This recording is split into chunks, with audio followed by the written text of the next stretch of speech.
Hi guys, welcome to the Mythic Booster channel and welcome to more Geek at Cart goodness. Today I'm going to show you how you can overclock your graphics card the easy way.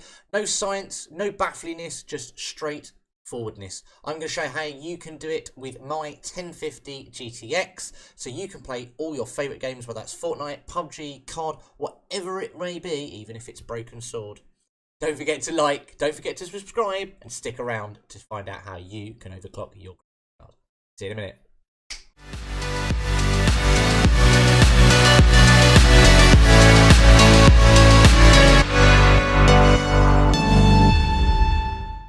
Hi guys, as I said, welcome back to more Geek at Heart goodness. Today I'm going to show you how you can overclock your graphics card the easy way.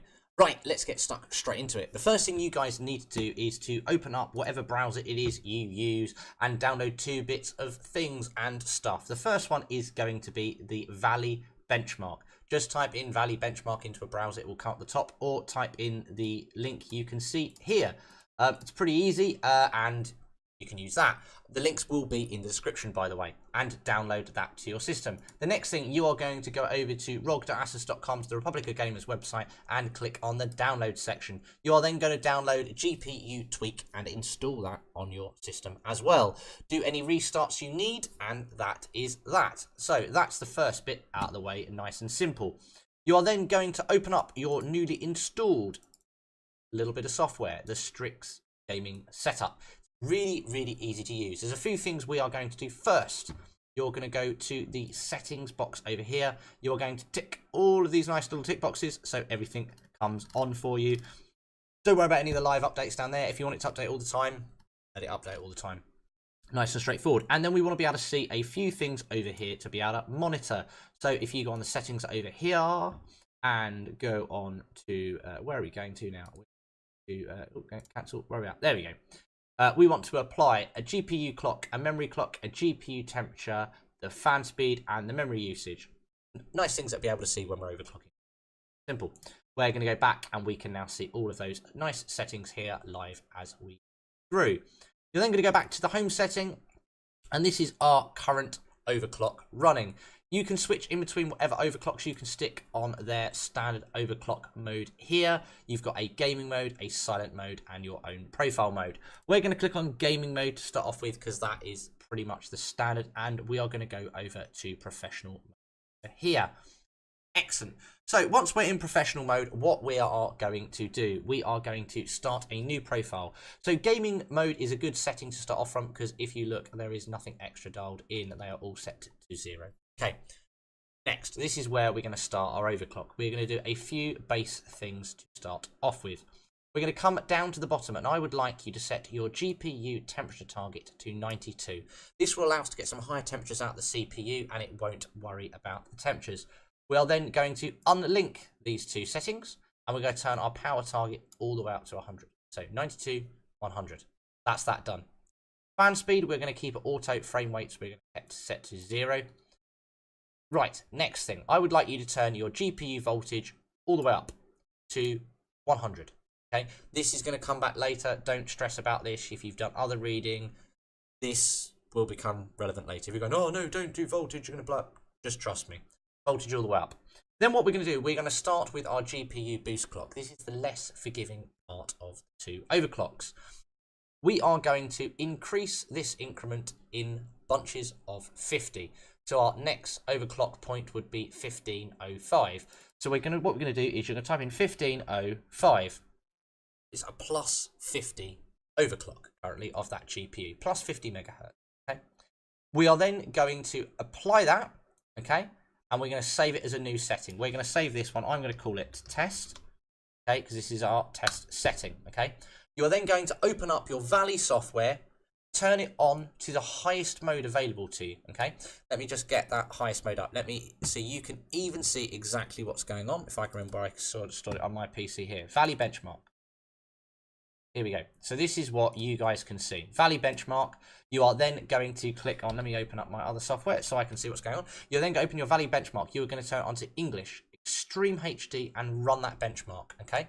There'll be a little button up in the top left hand corner that says benchmark. You're going to let it go through. It's going to do 18 scenes, and at the end it will give you a overall score it'll give you an FPS and a number and so on and so forth. What you are looking to do, you are looking for this software to fail or start to show signs of instability. That can basically be, as far as I'm concerned, from what I've experienced, the software refusing to run or quitting halfway through the benchmark. So each time that it successfully goes all the way through the benchmark and completes, you're going to back out the benchmark software. You're going to add another 50 to this. So it'll be 15, 50, yeah? So that will now take us up to a plus 95 benchmark. You're then going to apply it. You're going to save it, and then you're going to run the benchmark again. You will carry on going and repeating this process until instability shows. That can be what's known as artifacting. So lots of little squares, almost it looks like old school sort of Roblox, or, you know, what the other blooming thing called that everyone blooming pays all the time with the pickaxes and the Minecraftiness. It starts looking like that. It needs to be dialed back. Right. At the point where the value benchmark ceases to rail, it crashes, your system won't freeze up. I've not known that to happen. I would be surprised if that happened.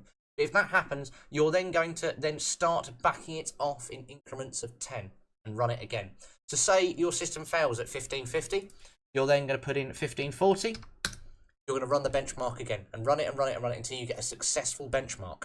At the point where you get a successful benchmark, knock another 10 out of it. 1530.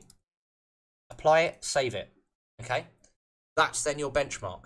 Okay? For that particular piece of hardware. You're done with that bit. Now on your memory clock, okay? It's a lot more forgiving as far as being tweaked goes. Okay? You want to basically apply in percentages of 100. So you're going to start off at 7008. Your next is going to be 7108. And go up in bunches of 100, leaving your GPU boost clock where you found it and run your benchmark. Keep running your benchmark, adding 100 at a time until you see signs of instability, crash or failure. Then take a 10 out of it, and at the point where you get stable, take another 10 out of it. I've actually, on my final benchmark, I've taken, once I've found my stable benchmark, once I've taken out my 10, I've taken out another 50. Because I found out that gets a really stable benchmark and it will work with every software. So that's really important. Okay. After that, you found your stable boost clock. You've found your stable memory clock. You're going to sort out your fan speed. We are going to use a user-defined fan setting. You click on user-defined and click on the settings. This is the standard setting that it gives you here. Okay. It starts at 55. So basically, you get no fan until it reaches 55 degrees centigrade. It then gets 38% of the fan setting. At 63 degrees, you get 65%. At 79 degrees, you get 67%, and so on and so forth. This is all completely touchy-feely and how you like it, guys. It's about watching your GPU temperature. So my max GPU temperature at the moment is 50. The minimum is 40. So it's running really stable. You can see currently at 50 degrees. So the fan's not even on currently on my setting. The fan is not on my CPU. It's not hot enough. Okay, but this is about finding out how cool you want your GPU to be and how silent you want your fan to be. It's just a case of playing with this so it suits you. Okay, that's really important.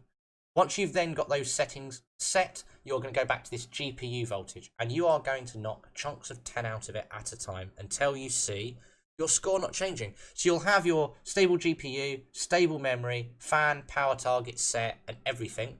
And you're going to knock 10 out of the voltage until you see instability or your score rapidly dropping off. So knock 10s out, and that will then be your final overclock. If you want to see my setting here, my setting I got to with my 1050 GTX, as you can see up here, is plus 145. My GPU voltage I'm about to change. Okay, so this is a process I've got to go through. I think I'm going to probably be able to get it down to 50, even 45% GPU voltage and still maintain a really stable overclock. My memory, I've wound up by 1100, so you can see. Don't go in with these settings, guys. You can try it and work from here, but I tell you what, you will get a lot better result if you do as I've said. Start right at the beginning. It's a laborious process, but you will get a great benchmark for your system. My system, so you know, I've not got a crazy system. I've got 16 gig of RAM. I've got an i5 3.1 gigahertz CPU. It's a non-K one. I've overclocked it a bit. So if you would like to know how to overclock a non-case CPU, I will put a link to a video I did up here. Click on that and you might be able to wind a little bit more boost into your CPU. But yeah, and that's it. I've not got a crazy computer, guys, but this lets me run epic games like Fortnite. So if I apply my overclock now, get rid of this test one as we're not using it anymore. You have to have your strict software running, guys, to keep your overclock intact. So I'm going to minimize that now, but I'm going to show you me running some Fortnite for you. Let me exit some of this stuff. I'm going to run Fortnite up and let you guys see it running fully on the system, just to prove to you that it works, it's a stable overclock, and that you guys can see how everything happens within the game. Send me some pictures of your overclock. Send me, if you have any questions, send me some pics. As you can see here, guys, look, epic shadows within the game. The reason I haven't got them turned up, you want them lower. It makes the gameplay better when you're playing Battle Royale. You can see better, it's less confusing. Epic, and post-processing, if you want a great tip for Fortnite, turn the post-processing down to low and it gives you epic view distance. You can see so far rather than having it turned all the way up here. Just trust me on this, tweak it, it will make a massive difference. And then show you this running up in all its glory. I'm going to show you with it running now. As I said, do not forget to like this episode if you like it. It will make a massive difference. So many people forget to like videos and it makes a massive difference. Videos. And if you haven't subscribed, guys, we do tons and tons of Geek at Heart goodness here on the channel. We do Fortnite videos, we do Pokemon Go, we do technical reviews, we do videos such as this. So don't forget to subscribe for all of that. And as you can see here, guys, our full epic settings on Fortnite, running smoothly, running beautifully. Look, we can get involved in everyone jumping around. Here we go. Loads of stuff going on. Do a bit of a dance, and that's it. So on that note, guys, I'm going to leave you there. Thank you so much for watching. I really hope this has helped you overclock your graphics card, and I will see you next time for more epic Geek at Heart goodness on the Mythic Booster channel. See you later, everyone. Goodbye.